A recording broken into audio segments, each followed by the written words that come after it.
Alors, bonjour mes élèves. Aujourd'hui, on va voir des séries sur la tension électrique alternative sinusoïdale. Ça y est, pour l'exercice 1, cochez la case correspondante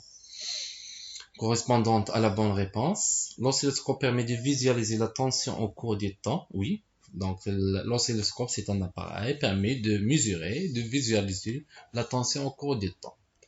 Alors, la relation entre la tension maximale et la tension efficace. I efficace est égal à racine de 2 sur Umax. Non.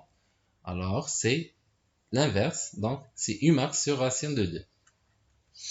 L'axe vertical dans l'écran de l'oscilloscope est l'axe du tension. Oui. On a deux axes sur l'écran de l'oscilloscope.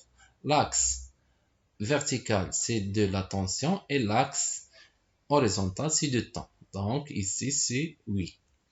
Les récepteurs domestiques sont montés en série, c'est en dérivation, c'est pas en série. La tension entre les bandes de prise de courant domestique et alternative, oui, dans le courant domestique et dans la maison est alternatif. Ça y est. La tension entre fil de terre et fil neutre est de 120 volts, non, faux, c'est 0 volts. Alors, complétez les phrases suivantes. Le symbole de la période et d'unité internationale est. Donc, le symbole de la période est T. Son unité est le seconde. C'est S. L'axe horizontal dans l'écran de l'oscilloscope est l'axe de temps.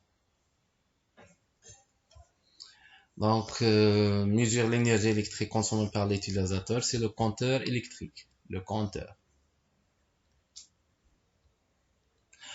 La valeur de la tension est celle obtenue à l'aide d'un voltmètre. Donc, on mesure la tension efficace par un voltmètre. Donc, ici, c'est la tension efficace.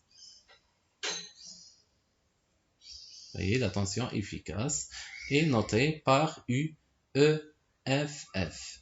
L'unité de la fréquence est le Hertz.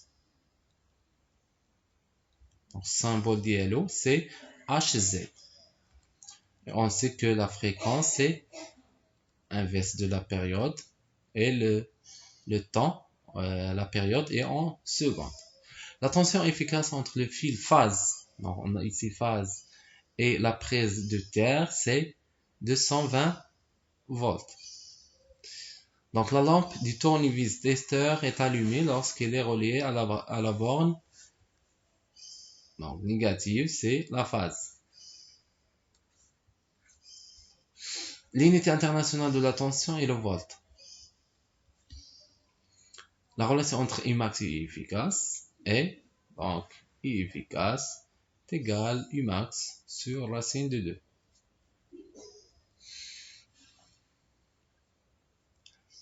Donc, on relie les bandes d'un générateur par un oscilloscope.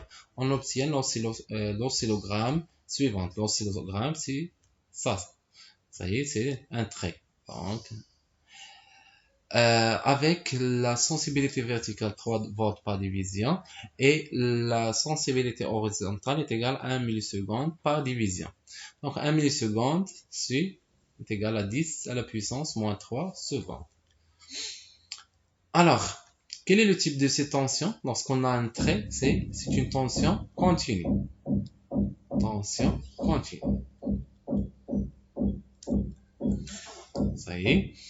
Calculer la valeur de la tension Imax. Qu'est-ce que ça veut dire tension continue? C'est-à-dire elle ne change pas. Elle reste constante pendant le temps. Ça y est. Alors, calculer la valeur de la tension Imax délivrée par ce générateur. Donc, on a la tension U délivrée par ce générateur. On le calcule par une relation qu'on sait. Donc, on a I est égal à SV de la sensibilité verticale fois Y. Ça y est. Donc, c'est le nombre de divisions qu'on a ici. Alors, combien de divisions ici? 1, 2, 3, 4, 5. Ça y est. 1, 2, 3, 4, 5. Donc, c'est le nombre de divisions. Alors, y est égal à 5 divisions. 5 div. Alors, E est égal à 3 volts par division fois 5 divisions. Alors, 3 fois 5, c'est 15 volts. On passe à l'exercice numéro 4. Le courant électrique domestique de tension efficace 220 volts et de fréquence 50 Hz. Calcule la tension Umax. On sait que Umax est égal, donc, alors on sait que I efficace et U efficace est égal Umax sur racine de 2. Alors, Imax est égal à U efficace fois racine de 2. Application numérique, Imax est égal à 220 volts fois racine de 2. Alors, on utilise calculatrice.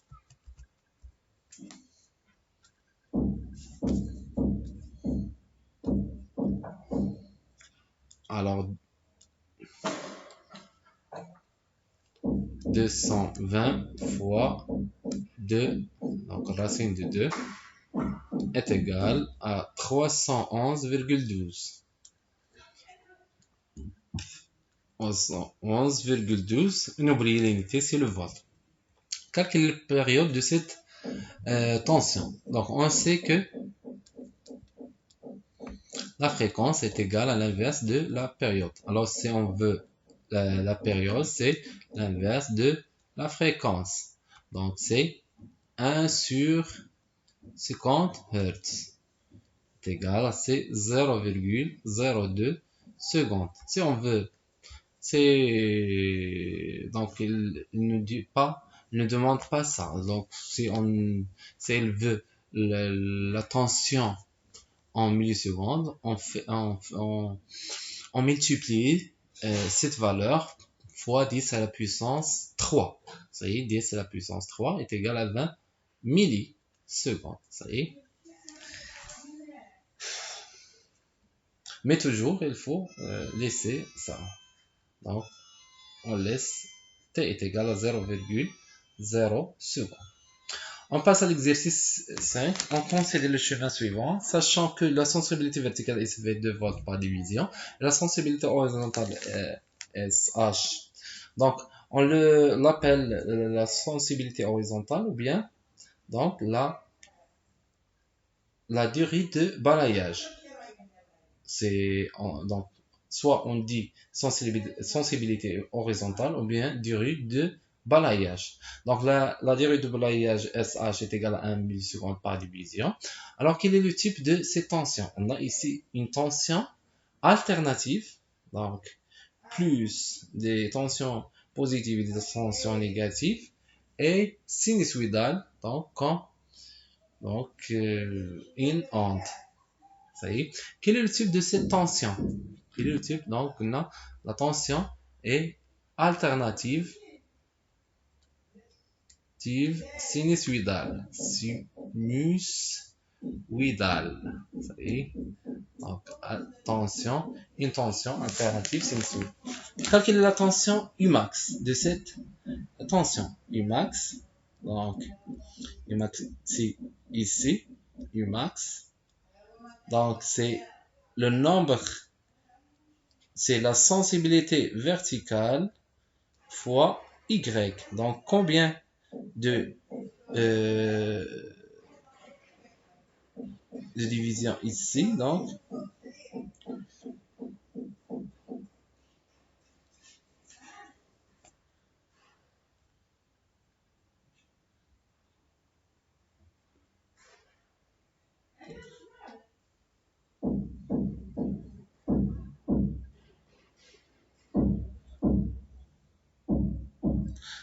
est égal à 3. SV est égal à 2 fois Donc 2 volts par division fois 3. Ça y est, division. C'est égal 3 fois 2, 6 volts. Déduire la valeur de la tension efficace, U efficace. Alors, U efficace est égal à quoi? C'est U max sur racine de 2. Ça y est, donc U max c'est combien? C'est 6 volts divisé par racine de 2. Donc, on fait 6 divisé 2. Racine est égal, c'est 4. Oui, 4,24. 4, donc 24, donc 24 volts. Calcule la période T de cette tension. Alors, la T est égal.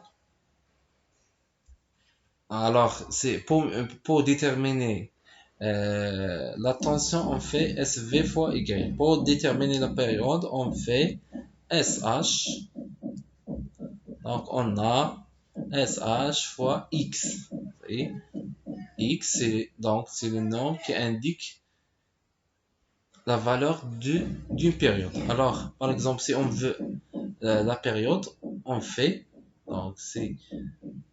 donc depuis une valeur Umax vers la seconde Umax. Donc, c'est la période. Alors, c'est le nombre de X. Donc, combien de divisions ici? C'est 1, 2, 3 et 4. Ça y est. Donc, c'est 4 divisions. Alors, SH, c'est combien? SH, alors, 1 milliseconde par division. Et on a ici combien de divisions? Donc, on a 4. Alors, 4, combien? C'est 4 fois 1 milliseconde. Donc, 1 milliseconde par division fois 4 égale 4 millisecondes. Ça y est, c'est 0,004 secondes. Déduire la valeur de la fréquence. F est égal 1 sur T est égal 1 sur 0,004 secondes. C'est combien? Donc, c'est 1000 divisé par 4. Donc, 4 fois 250 Hz.